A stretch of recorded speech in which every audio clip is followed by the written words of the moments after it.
Okay, well, I thought just because I've had some interest expressed in how tubes are tested, because many people have not seen how it's done, that I'll do these on camera too. Even though for some of you this might be a little boring, you really don't want to watch me work my way through these tubes. So what I did was I photographed the tube chart. There, that's really hard to look at on my tablet, but that's a photograph of the tube chart, which is hard to see in any case, but I can read the tubes. This will also verify the correct tubes are in the radio, because if you remember, if you watched some of my earlier videos, you know I just did a radio with, turns out, wrong tubes plugged in, and not even in the wrong position, the entirely wrong tube. So you never really know. So we will start with this one right here. 6, looks like SK7. Yeah, 6SK7, and this, I'm pretty sure this is the RF amplifier right at the front of the radio. 6SK7. So switch on our tube tester. This is a very nice tube tester, by the way. I'm very lucky to have it. Comes in this metal suitcase type case, so it's in beautiful condition. 6SK7. There it is already. Okay, I normally don't plug the tube in until I get all the settings done. So the first one, the most important one, is the filament voltage 6.3. Signal setting is to 2. I don't even know what that means. Bias 10L. 10. The switch is on L. 10 low, I believe that means. The pin settings 17251. 17251. 4630 in the lower settings. 4630. Sensitivity on the meter set to 44. 44. EP, which is the plate voltage, is set to C. This is on this tester. This is a critical setting. If you boob up on this setting, you might be in for a bad surprise. The mutual conductance should be 1520 mhos. PE-X1. PE. What's the PE? PE. What's that? They're full of little codes here because they can't write all the words out. There's not enough space, so they've codified everything. PE and X1. And at this point, I can plug the tube in. Let's just double check the settings. 6SK7, 6SK7, 6.3, 2, 10, 2, 10L, 17251, 17251, 4630, 4630, 44, C. There we are. Okay, so it's all done correctly. Tubes in. Now we'll find out what this PE stands for. You have to keep. You don't have this manual. You're not going to use this tester. PE. Pentode section of tube being tested. And then what's X1? X1 in the remarks column indicates the factor used to multiply the scale reading to obtain the actual GM value. So times 1. So it's a direct reading scale. Tube should be warmed up. We check for leakage in the tube, or shorts as it is sometimes called. Seems just fine. GM test. Nothing going on that tube. Let's take a look at the situation. Watch this dial here. Now push the mutual conductance. This is the test button. Here we go. There's nothing happening there. Now, other testers will tell you if there's current flowing in the heater. This one won't. It's definitely warm though. So I think this tube is defective. So to double check that, because there could be contact problems with the tube tester, with everything under the sun. So I pull the button, wiggle the tube. She's an unhappy tube. I believe the 6SQ7 is a dud.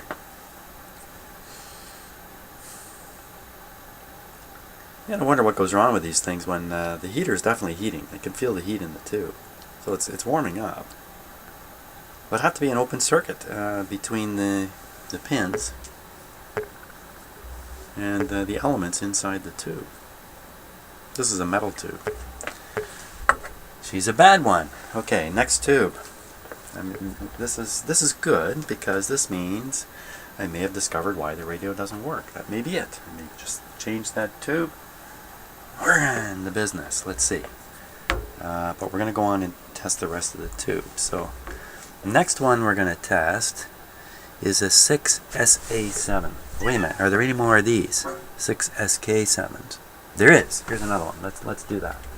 Wait, I don't have to change the settings on the tube tester. 6SK7. Make sure, because I get confused easy. 6SK7, definitely. So, let's try this one. This will reassure us that the tube tester is working. Provided it's good. Yes, kitty. What? You need food? What? You're looking for fun. That's what he's looking for. He's looking for something to do. Where's the other cats? Go play with them. Yeah. No, don't argue. Go play with them. Yeah, go. I don't want you jumping up here right now. There's no place to jump.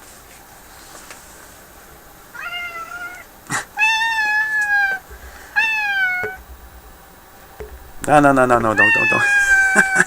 Don't grab onto that. This is one heavy cat, let me tell you. Down you go. Doesn't like being picked up. Okay, so I think we're ready now. We'll test for shorts. Here, I'll bring you over so you can see the meter too.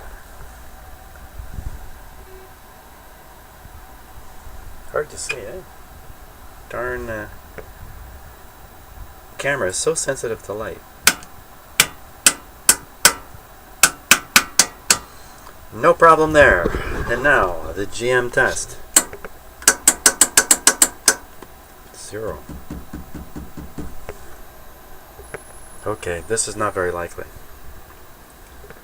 This is not very likely.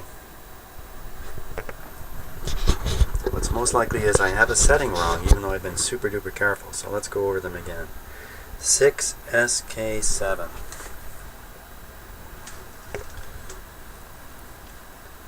6SK7. 6SK7.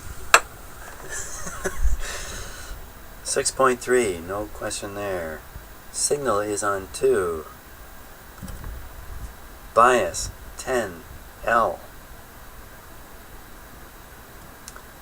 17251. 17251.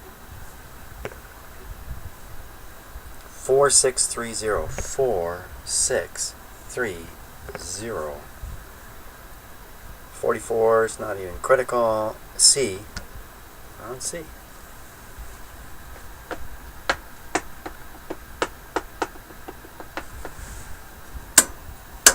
Two dead tubes. What are the chances? The chances are not so good. This is definitely on tube test. I can see no other. Yeah, I've never had this tube tester fail. This tube tester has always worked 100%. So at this point, we have to conclude there are 2 bad tubes. It's really kind of weird, isn't it? Out it comes. 2 bad tubes. That's going to drain my stock. Okay, and is there another one of those? There shouldn't be. I'd be surprised if there was. 2 6SK7s. Okay, now a 6SA7.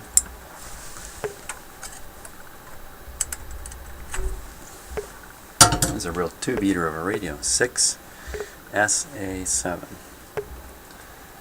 Okay, so we'll change this to 6SA6S.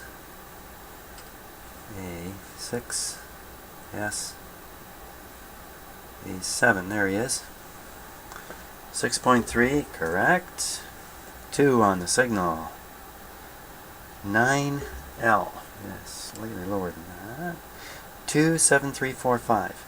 2 7 3 4 5 1650 1 6 5 45 on the sensitivity. C. Testing the whole tube, it says. There you go. Now when I put the tube in, I watch this pilot light very carefully, and there's usually a slight flicker as the heater pins begin to draw current. You can see that small flick. So that's how I reassure myself that it is in fact drawing a bit of heater current. Let it warm up a little bit. Boy, if this one doesn't go upscale, I'm going to try my other tester. That's what's going to happen here. So, looking for a leak. No leak. Ready on the GM test. Nothing's happening. Something's gone wrong with my tester. Usually it's me. What has happened to my oh so reliable tester? Okay, so let me look for a bad connection. I don't like doing this. Oh. Lefty switches down from the previous testing. Oh. Okay, tube test. And now it reads good. I'll let you see that. So, yeah, see, it was me. I'm checking all the dials that I'm forced to change, but I'm not checking the ones that I'm not forced to change. And shame on me. So, can you see that dial? Gee, this thing is so sensitive. I can't see it on my screen. I'm literally in the dark here to do this. Man, I would never have thought I'd have a problem with it. With a camera too sensitive. So there you see it, and the actual reading is just under 1,000. And I mean just under 1,000. And the expectation is it's 1,100.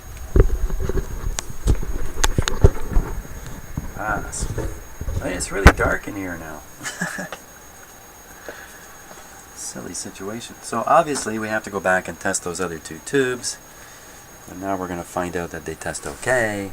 And then my happiness about having found the problem will go away.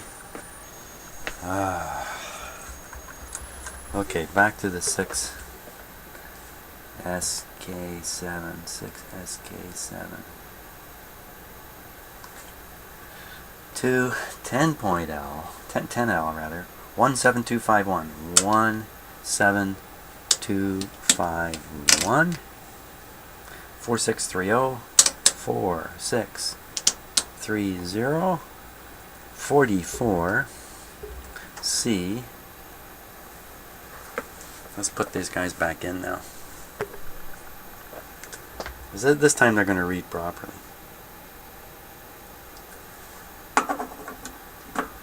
So I'm kind of lucky either way, right? Lucky if they work, lucky if they don't.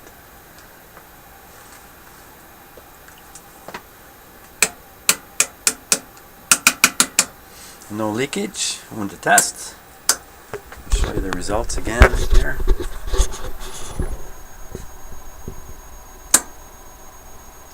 Just above 1,000, and this tube is supposed to be up around 1520. But you know what? You really can't rely on the tester or anything for that kind of accuracy. The tube is functioning. There's no doubt about it. In you go. I'm happy and disappointed at the same time. Put its brother in here.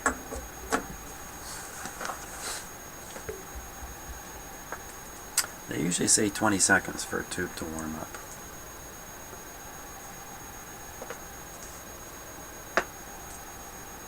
Okay, check for shorts again.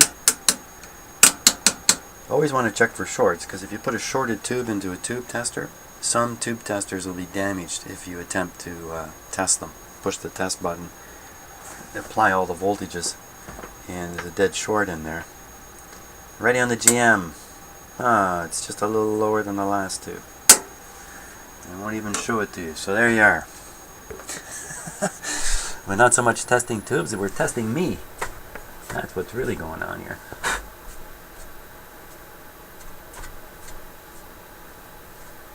A little bit of dirt in the tube socket there.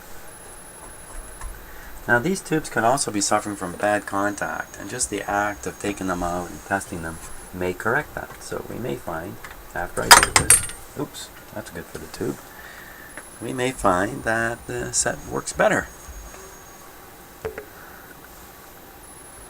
6SQ7, that's the correct tube. Okay, a little lighter so I can see what I'm doing. 6SQ7. These tubes often travel together too. QRS, there it is. You have to know your alphabet to do this. This is a two-part tube. You're going to do two tests on it. 6.3, signal 1, 18L, 25100, 25100, 3760, 3760, 37. On my other tester, this meter sensitivity is called English, because you actually make it, the good and the bad thing work when you set it. Not this one though. This one has no good and bad. You're always reading actual numbers. So 37, F, be very important. F, triode at ×1 on the scale. Okay, in it goes. Please don't work. Please don't work. I know I have a replacement for it, so I have a replacement for all these tubes. So if it doesn't work,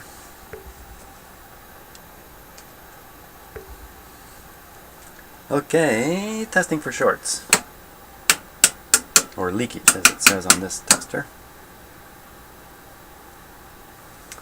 The GM is supposed to be 760, somewhere around here. Yeah, it's reading similarly below the expected amount, but it's definitely working. Now we're going to test the diode part of this tube, the two-part tube. So because it's a diode, this control doesn't matter anymore. This control doesn't matter anymore. 201 2013P 2000. Let's pull it out. Some testers you can leave them in while you do this, as long as you don't change the filament settings. Others, they're always applying voltages. It looks like this one is always applying voltages because I saw the meter jump as I turned the dial. Not a good idea. 2013P. P didn't have enough numbers. I had to use letters. 0760. 0760. Sensitivity is set to 48. EP to A. P1 and P2 diode. Maybe there's more than one diode. Whoa! What was that? Like some hurricane just hit the house there. I'm gonna have to run upstairs and see what's happening, because that sounds like debris hitting the roof of my house, for crying out loud. What is going on outside? We don't normally get wild windstorms here. P1, P2 on the diode test. So here's the diode test. Did I do that already? How about we plug the tube in? That's going to help. I'm too excited about the wind here. Yeah, wild weather gets me a little excited. Shouldn't really, because it's a threat to my my property and my house and that. Of course, here like I said, we don't get really wild weather. Once a year, we might get high enough winds to break a few trees here and there, but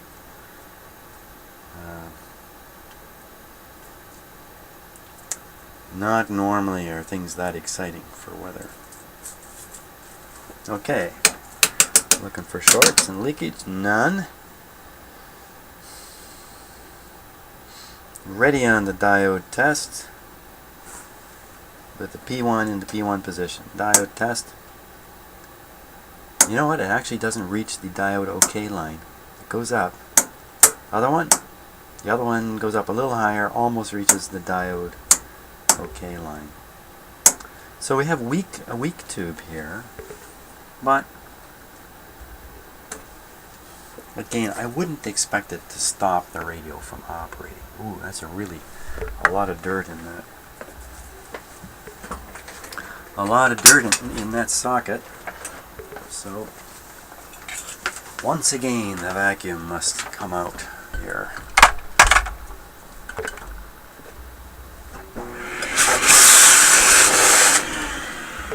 There's a lot of dust in there.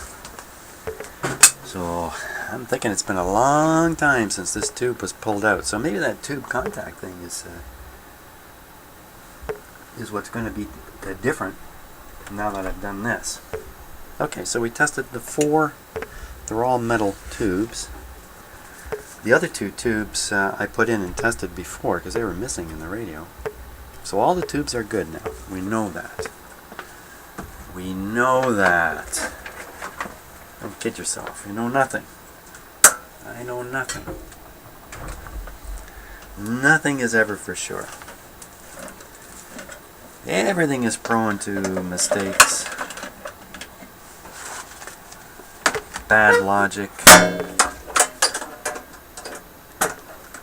lack of the full story. That's a big one. I'll put this away. Okie dokie. So I think we're ready to test again on the basis that just having removed all the tubes may have made things worse too. I mean, I guess there's a good chance of that. We're going to put this guy back up here. We apparently have to have them connected.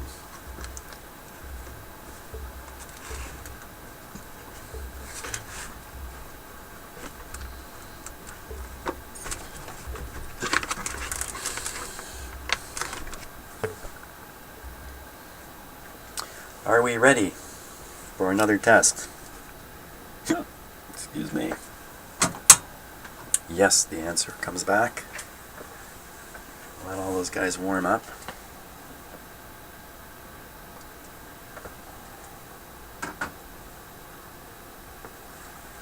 Now I know a lot of people think of tubes as old technology, and I guess it is.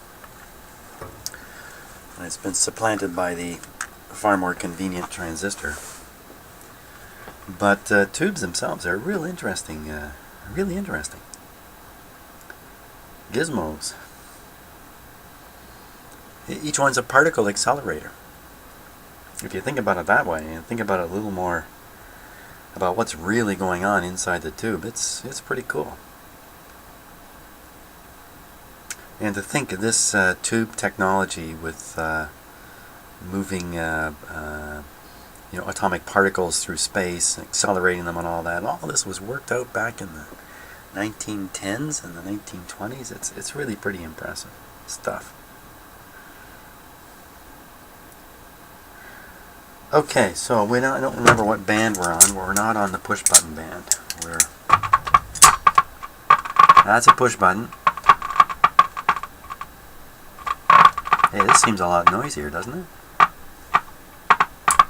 Sure seems that way to me. The band switches, so like there's more stuff going through the radio. Let's give it a little volume. Still doing that weird turn the volume up quietly, turn it down, makes that.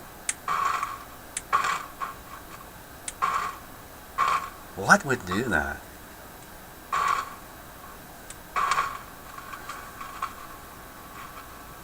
Okay, we got good sound coming through. Funny things on the tone control happening. Let's tune this baby. Getting the same strange signals.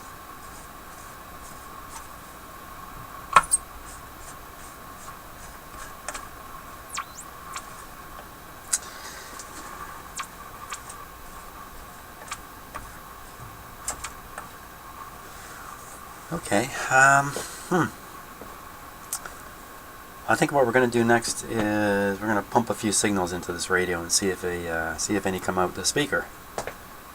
And we can try that with the IF frequency. And we can also give it a shot with the regular RF, like a radio station type frequency. And I got to get some documentation on this guy in front of me too, because we're starting to get into the Oop, what was that?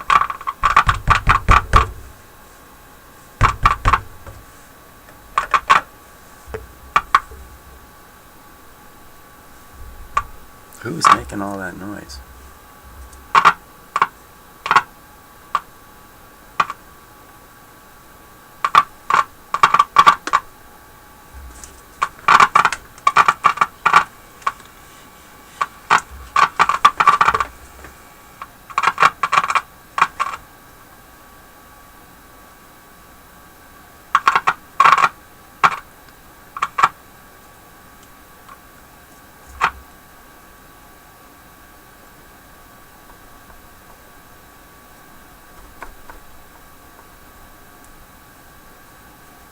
Now it stops.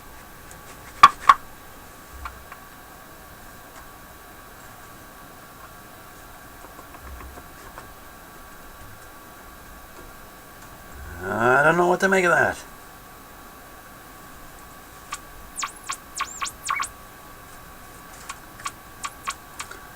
What's that tell you? The fact that it'll do that.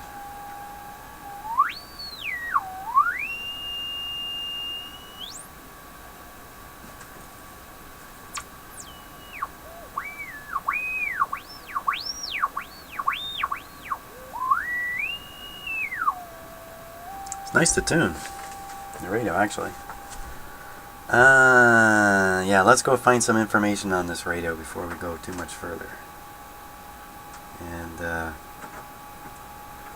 that's the thing to do. So, one by one, we are working our way through all the possible causes of this radio's failure to operate, and I'm very, very reassured we're going to hit the mark at some point. Thanks for watching.